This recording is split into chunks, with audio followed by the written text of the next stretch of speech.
I have literally traveled the globe in search of nature's best.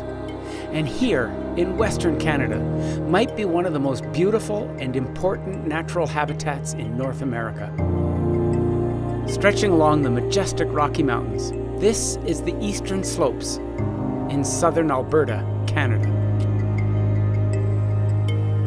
This small piece of pristine wilderness is the last 1% of the northern Great Plains that still has a full complement of wildlife.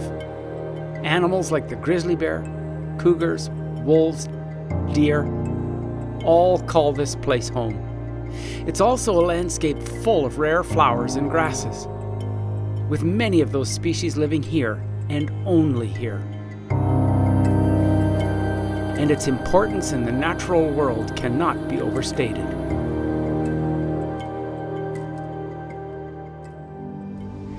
This is really a story about nature and development. Behind me is this incredibly beautiful wild landscape that's been kept beautiful and wild by the ranchers that have lived here for over 100 years. But about 30 or 35 years ago, it was nearly turned into a subdivision.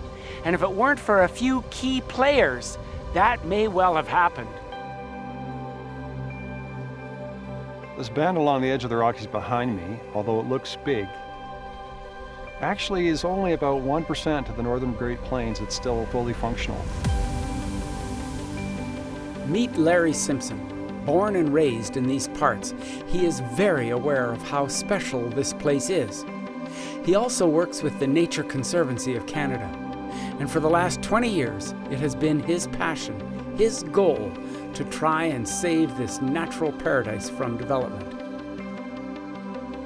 It has a remnant of wildlife populations that existed right from the last ice age until the buffalo disappeared. Bears, wolves, and cougars, all sustained by the big space. Truly a unique place, as unique as the Serengeti of Africa.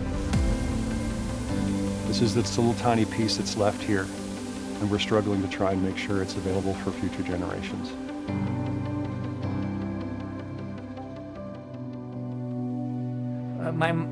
My mother used to tell me, don't judge people. But I can't help but have one way to judge people, and that is how they relate to the land. It seems such an important thing to me, is how do we really relate to the land? Meet Charlie Russell, conservationist, rancher, and all-around good guy. His home, which he calls the Hawk's Nest, is a modest cabin sitting high above the valley. Charlie was a part of the very first group of locals who decided to save this area before it was too late. That was 1972. And 40 plus years later, he's still at it.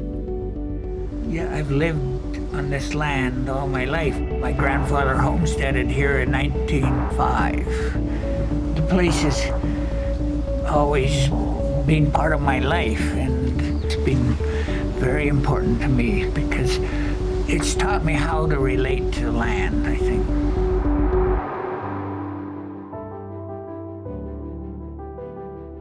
How would you explain this kind of place to somebody who's never been here before? How would you describe it to them?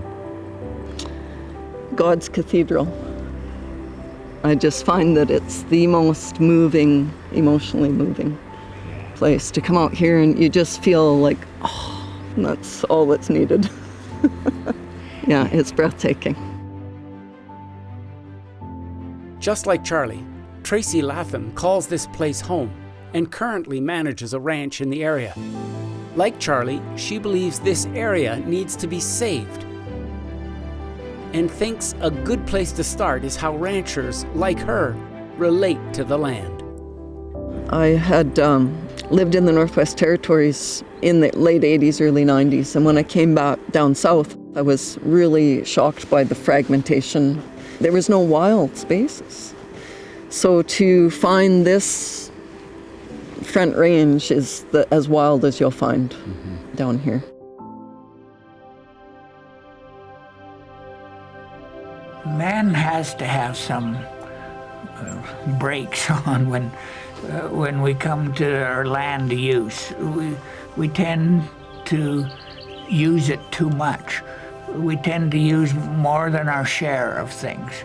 And so we need places that aren't developed, because the rest of the things that live here need to continue to live here. Especially animals like bears. People are so out of touch, they're so afraid that they can't live with those animals. So if there are people around you, you pretty well don't have bears.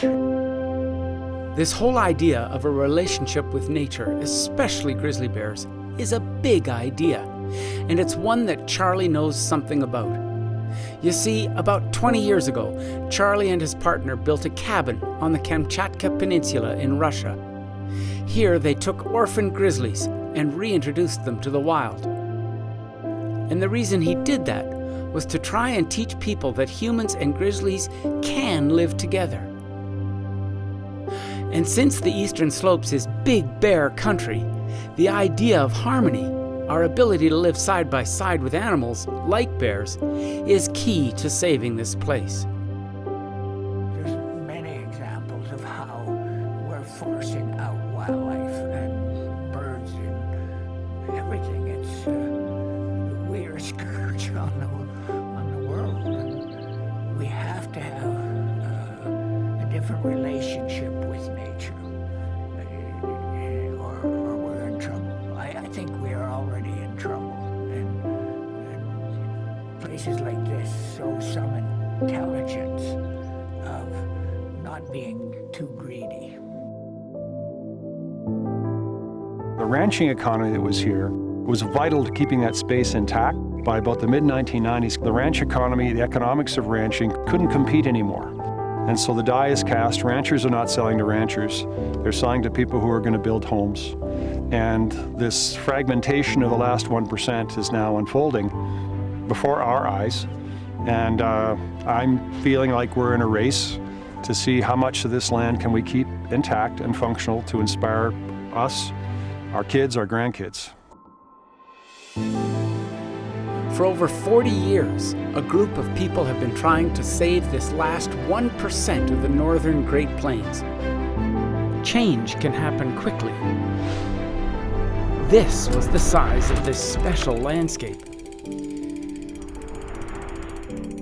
Today, only a sliver remains.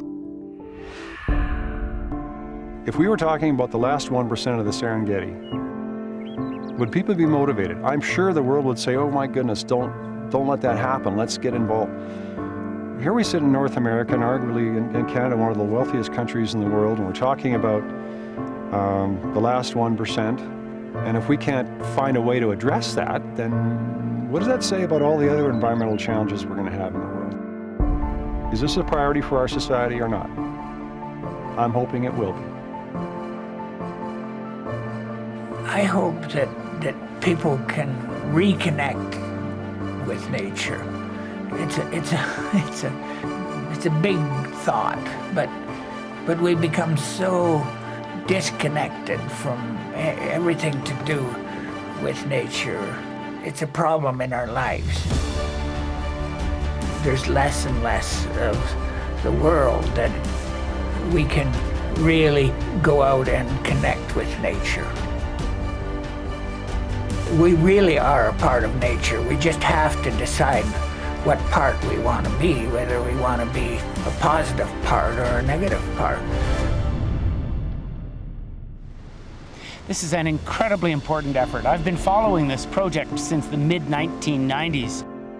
And when I think about the importance of preserving this last 1% of the remaining habitat that exists here, it's a project that we simply can't fail on. We have to make it work. We have to work together, not just for the grizzly bears and the wolves and the elk and everything else that comes with this incredibly wild landscape, but I think we need to do it for us. We need to do it for people.